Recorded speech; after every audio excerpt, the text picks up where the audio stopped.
Hello and a warm welcome to Federal Special Program Capital Beat. One nation, one election continues to grab the headlines. And now, after the high-level committee has been formed by the central government, a political storm has also kicked off.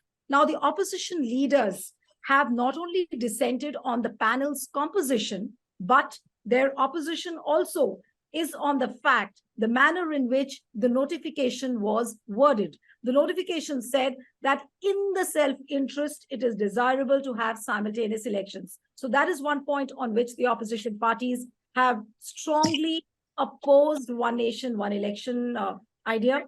And then the second thing which the opposition parties are continuously raising is that there is seemingly an effort on the part of the government to bypass the states. So it looks like an attack on federalism. It looks like an attack on the federal structure. So how will one view this entire idea of one nation, one election? We'll try and discuss all this and much more, asking the basic question that is one election, one nation, one election a threat to federalism? Joining me now is Javed Ansari, senior journalist and editor. Thank you so much for joining. We have Dr. Ashutosh Verma, spokesperson from the Samajwadi Party. Thank you so much, Dr. Verma. We have Pushpraj Deshpande, who's the director of the Samrit Bharat Foundation. He's also the editor for the Penguin India Rethinking series. Thank you so much, Pushpraj.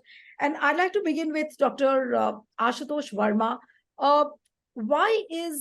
Especially why are the regional parties more so opposing this idea of one nation, one election? Do you think that this is an attack on the federal structure?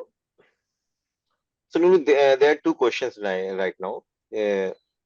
Is Union Government of India is going to present a bill of one nation, one election in coming session of from 18 to 22? So for this, my view is no, there are no plans. They are just deviating the issues which are going across the India right now. Second, the question is that why the regional parties is against this one nation, one election concept. So practically, we are not clearly cut against all these things. But look what Indian Constitution means. The Indian Constitution, the federal part is an integral part of this Indian Constitution. And what does this federal structure means? It means that power and the responsibility are distributed across the different layer of the government. May it be the state government, may it be the central government, followed by state government, and then the lowermost government of the cities, or you can the local and urban bodies. So these federal systems give us the power of the constitution, give the power to everybody to have a check and valve on every government that you can make. We have a three type of list. We have a central list, which have different parts of work like about the currency, about the foreign issues. Then we have some of the state lists such as education, the police force, and then we have concurrent lists, which we both are managed by both the parties simultaneously. But when you are giving one nation, one election, so there are a lot of things which have to be done. Firstly, there are about 12. Now they have also introduced the urban body and local body elections also in this one nation, one election among this discussion. So by introducing this, now they have to do a lot of exercises, a constitutional amendment, about dozens of constitutional amendments are required to overcome this. So definitely it's an overhauling of all the constitution. Secondly, suppose once you have made these things, definitely it will not possible in next 1 year. It will take about 4 or 5 years to come on the face. Supposingly when we started one nation, one election, what will happen when there will be a midterm elections? What will happen when there is a defection of the MLAs or MPs there? So there are a lot of questions which have to be discussion. What will be the finally structure of the government and the state government? What will be the role of the state government at that time of juncture when there is a difference between union states? So before having a lot of discussion of these things, it's a major overhaul of the constitution. So regional parties like us, Dr. Verma, we are not very comfortable. No, but Dr. Verma, all what you're saying is known that there are legal challenges, there are technical challenges, but isn't that what the high-level committee under Ramnath Kovind is going to examine and make recommendations on. They will try So and the look pro at documents.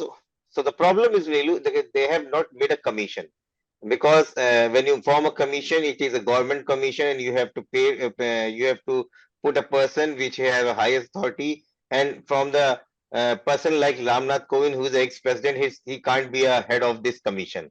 So they have made a special word committee. So now he is the head of committee. So the role of committee is to go and ask the states, go the people of India, ask the questions, take their reviews. Are you aware of this committee? They have taken a leader of opposition from the Lok Sabha, but not from the Raj Sabha. Now this is very funny part. Among the 8 members, you all know who is Ghulam Nabi Azad and what he is doing from last 1.5 years, and he's definitely praising the prime ministers every stance this way or that way. Who is Harish Salve? Who is Mr. N.K. Singh? Who is Mr. Kashyap? And when you think of all these peoples, are they really What matters? They is are your going to major the public. opposition? Dr. Verma, what is your major opposition? You are opposing the composition of the committee. You are opposing the terms of references of the committee. What is your major opposition on? No, starting from the first thing, the composition of the committee. Right. Why the leader of opposition goes from the Raj Sabha or Lok Sabha and not all the regional parties has been taken in the committee, number one. Number two, Right. what is the time frame and what is the duties which are bound to for the committees, and what will be the time frame till when we have to give? It is not specified. Number three, what is your agenda? What is government views? Third, we have a recommendation for 22nd Law Commission which has been framed last year, and we already have all this discussion from last about 10 to 15 years. Then what is government views on that? So instead of using your previous exercises, you are just form one committee, which is you all know that how committee is formed. Even Adhir Ranjan Chaudhary said that he has been informed on the phone at the night about 11 p.m. and even by the chief secretary. So this is very awkward situation for the opposition. Ki the way you form the committee, the way you decides all these things, and then you are going for the discussion is something which is not okay with the opposition. That's what we have opposition. Right. Federal structure is definitely a major problem for that.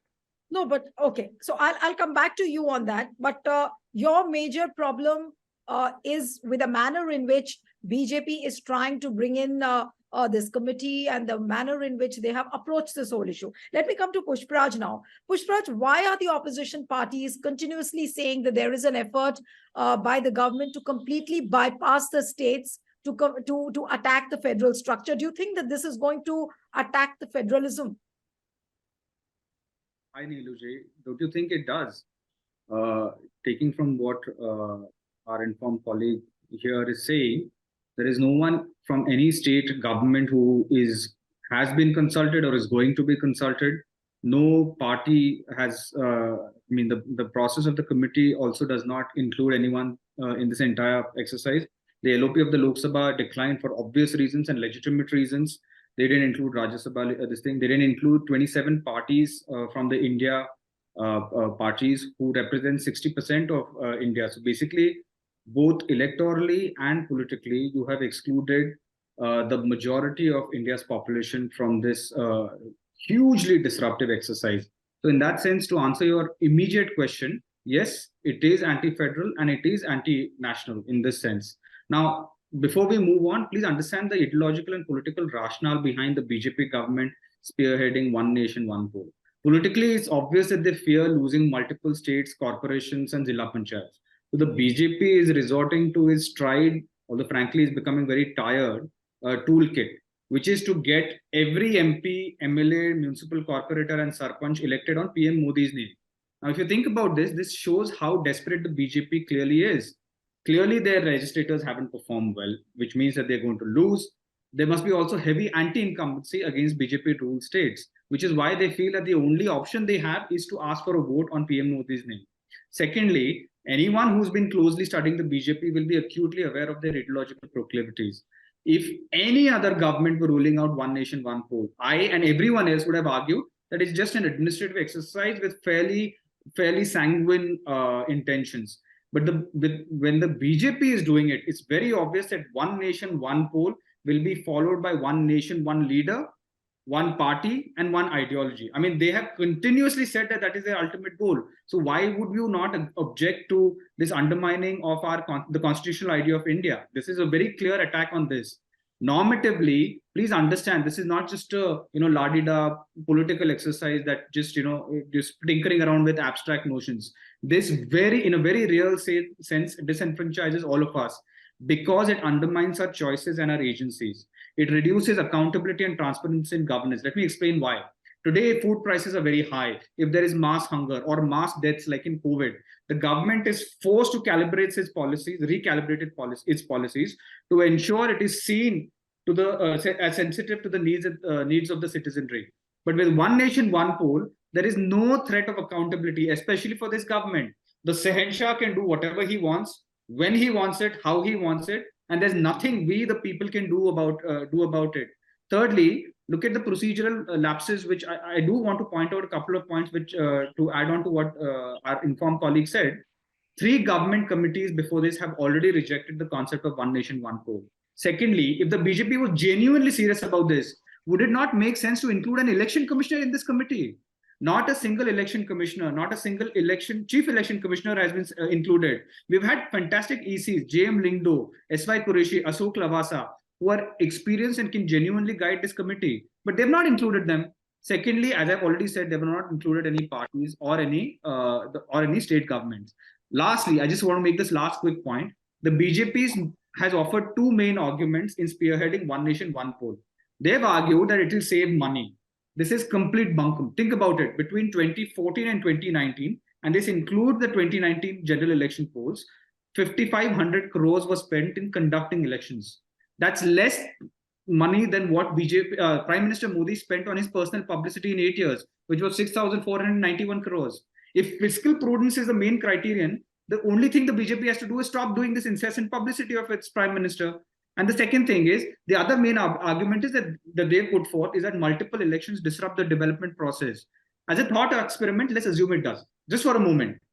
But they have continuously engineered defections and collapsed elected governments. Consequently, India has had to suffer 436 bypolls. Wasn't that disrupting the development process? You do have a point in what you're saying, but Javed, if I may come to you. So all in all, after listening to Ashutosh and Pushparaj, as what they are saying, so basically it's an eyewash, it's a gimmick. But do you think that the more serious question, that are they trying to change the constitution completely? Are they going to bypass the states? If you look at the terms of reference of the committee which have been formed, do you think that there is an attempt by the government to completely bypass the states? I fear it is, and let me tell you why. Why is it that they want to hold one? What is the political motive for holding one nation, one poll? They believe that when Mr. Modi is on the ticket, the BJP is successful. When he's not, there are mixed results. Invariably, BJP state governments lose. BJP loses in the state. Now, why is it that they want? And then on the underlying theme to this is that Mr. Modi does not like any competition. He wants to eliminate competition, not physically eliminate, but eliminate them from the field using the state apparatus. Why is it that they and why is it that they want one nation, one poll? Because they believe that under Modi, Mr. Modi will do the political heavy lifting, and they'll win a large number of states as also the center. And why do they want to do that? Because there is a larger motive, and that larger motive is tinkering, altering the basic structure of the constitution. The first indications to this has long been their demand, but the first indication of their intent came from Mr. Ranjan Gogoi on the debate in Rajya Sabha. Subsequently, Mr. Vivek Debroy, others have been. So there are enough straws in the wind. They want to do that because they have a larger game plan, a much larger game plan to be able to implement what they have always believed in and have thus far in 75 years, for the last 75 years, been unsuccessful. In America, they want to do this. change the basic structure. That's what it is. And of course, I won't go into what Mr. Pushparaj and Ashutosh ji have already said. They've argued very eloquently on why. This is the outcome of this committee it's a foregone conclusion. The wordings may be different, but I can tell you what will happen. It's lopsided. The composition is lopsided, totally in favor of all this. You don't have the present LOP, but you have the former LOP because he's more favorably inclined towards you. You don't have the Rajya Sabha LOP, but you have the leader of the single largest opposition party in parliament. And what about the 26 other parties? You don't have even one chief minister. You don't have even one former election commissioner. You don't have, apart from Mr. Or you just look at the composition, Mr. Subhash Kashyap. He was removed from the Lok Sabha he had to leave in ignominy. Yet, he's been there. So all those who agree with you are a part of that committee. So I can tell you the wording may be different, but the final, what they come up with, the final draft, everybody knows, which will argue vigorously in favor of one nation, one poll. Right. So are you saying, Javed, that come what may, but this government will push the idea of one nation, one election, and maybe if not in this session, then maybe by next session or so they would be ready almost with a plan? This session doesn't look practical, doesn't sound feasible, because this committee has to give a report. This has to be debated in Parliament. It cannot just happen in 5 days. I mean, they have to set up this committee. It has to meet it. They haven't even begun the proceedings. So therefore, no matter how fast forward they do it, I do not believe, although you can't put anything past Mr. Modi. Nonetheless, even by Mr. Modi's standards, I do believe it will be very difficult to do it in 5 days. But if they don't do it in 5 days, they'll do it in the next session. I'd be very surprised if they go in for snap elections. Because for snap elections, there are 2 reasons. One, you don't need to call a special session because all it requires is a resolution of the cabinet. 2, their trump card is the Ram Mandir. That will be inaugurated sometime in the 3rd week of January. Why will they leave the trump card and have a snap election right now? So they're waiting for all these pieces to fall into place. And I believe that he's in search of an issue. He's in search of an issue, which will resonate with the people. This G20 and all this, and one nation, one poll, all this will not get. Somebody rang up last night to say that they may even think of changing the name from India to Bharat. India, that is Bharat, will be in Bharat, in the hope that this will resonate with people and their rank and file. So there are lots of things, but this session is being called for a specific purpose. And that purpose is not one nation, one poll. I don't know. Nobody knows, but he will come up. It's hazardous to actually try and second guess this prime minister. So like demonetization, it will be something which will be impactful, at least in his mind, which will be impactful. Right. Pushparaj, if I may come to you on the wordings of the notification, because that is also being debated quite a lot. Manoj Jha also mentioned about it, and a couple of other opposition leaders, I was reading their tweets where they said that they have a problem with the manner in which they've mentioned the word in quotes, in national interest, that in national interest is desirable to have simultaneous elections. And this is what doesn't, sound very pleasant for the opposition parties. What do you think is the real problem? Are they going to label all those? I mean, is BJP going to label all those people who will be opposed to the idea of one nation, one election as nationals? Does that look like a plan on the part of the government? Niluji, it's not in the national interest. It's in the BJP's interest. That's what that's what the wording should actually be. The BJP, as I said earlier, is worried about losing elections. That is why it is bringing up this thing in the hope that they are able to gerrymander the electoral process to benefit themselves. That's it.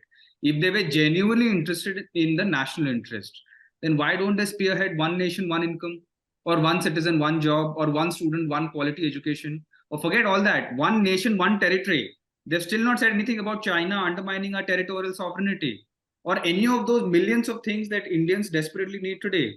Instead of focusing on substantive issues that concern the people and the nation, The BJP, like always, focuses on the symbolic. They have nothing, they have absolutely no interest in the people's or the national interest. They haven't had that in the last 9 years. They don't intend to have it in the next 9 months. So let's not get too fixated on them arguing as if this is the national interest. It's not. They have a tendency to obfuscate their personal political interest, the BJP's political interest, as a national interest. It's not. It is not Modi is India and BJP is India. It's not that. So let's just divorce the two things, the two separate things. This is a purely political ideological exercise, if they do it at all. My personal view, and I agree with Ashutosh ji, is that they have done this to obfuscate the attention the India meet was getting in Bombay. To divert attention from that, they've done this time and again. They use this tried and tested toolkit. Whenever there is something substantive which takes attention towards the opposition parties, they do something to divert attention. They did that with the UCC balloon. They floated this trial balloon in the hope that it would distract attention from substantive issues. That time it was Manipur. They succeeded in doing that. They're doing that again. Raj, are you saying that Hello. this government, is the seriousness of the government still questionable, given the fact that they formed the committee, they've named the members, now they will go ahead with the deliberations? Do you still question the seriousness of the government on bringing in this one nation, one election? Bhagwan bhi nahi janta hai what these guys will do, frankly speaking. The truth of the matter is that they've not done this.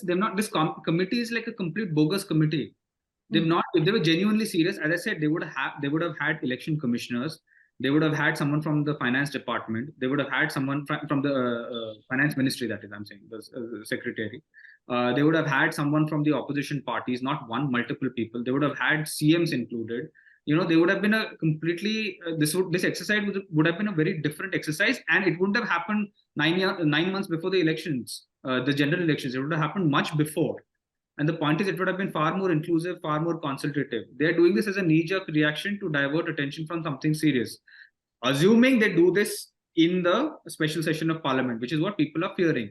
If they do this, which I sincerely doubt, the fact of the matter is, the India parties are more than ready to take on the BJP. And if they genuinely come up with this one nation, one poll, trust me, not just the India parties, 140 crore Indians are going to be voting them out. They're going to know kya hone wala hai. Doodh ka doodh, pani ka pani ho jayega.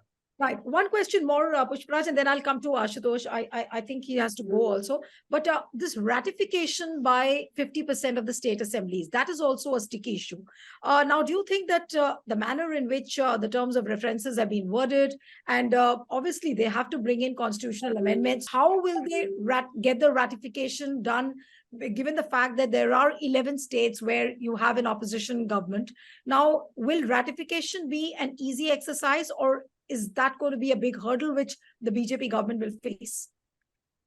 See, this is a serious federal, constitutional and statutory issue. It's not going to be resolved anytime soon.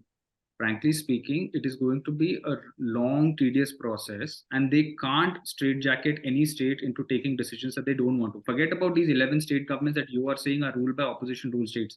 Their own allies will jump.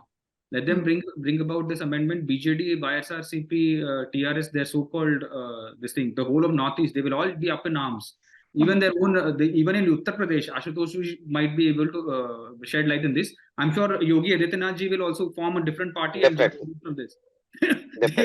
This will be like पैर पे कुल्हाड़ी मारने नहीं है, ये कुल्हाड़ी पे पैर मारने जैसे होगा. They will not do this. Politically, it's just not feasible. Okay. So Ashutosh, so all in all, do you think BJP will, is it going to be easy for them to bring in this one nation, one poll by bypassing the states and completely changing the structure of the constitution, as what you all said in the beginning? Not at all, Neetu. I think the whole scenario, what BJP has think is just to deviate these topics, because there are three major allegations which has been made in last week for the BJP, on the BJP. First, the new report which has been given by Hindenburg on Adani's and Modi's the combinations, the new stocks and how the money was floated out of India. So you see, none of the BJP spokesperson, neither the senior ministers have spoken even a single word on the Rahul Gandhi's press conference, and that was total amaze. Otherwise, even the Rahul Gandhi sneezes and they come to the attack on him. So that was the first point. Second point was the third and successful meeting of India Alliance in the Mumbai. So Modi ji even never dreamt of that these parties, 26 parties, will come and sit, and so friendly they will come in a single way. No, but Third, the question is that is the India Alliance ready with a plan B in case if one nation, one election sails through? Of course, there will be a lot of difficulties. You will all go to the court, but are you all ready to face the situation? I'll come to you, Pushpraj. Yes, Ashutosh. definitely, India Alliance is ready to have an election within a month. Need not to worry about that. We have no issue among us. We are just going in the election. We have all things ready in our armature. We are ready.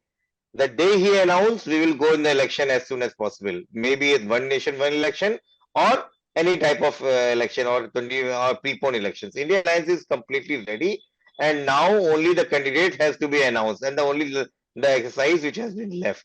So need not to worry about the Bharatiya Janata Party, what we are doing, or the India Alliance. We are fully prepared, and you just click on the button, and we are get set started. Okay, so it seems that the controversy is not going to die down soon. And as what Pushpraj and Ashutosh have been saying, that they are ready to face the situation very well if one nation, one election sails through. But will that happen is $1 million question. Thank you so much for joining. And one appeal to the viewers who are watching this panel discussion, subscribe to our channel, send us your feedback, and stay tuned to the Federal. Thank you.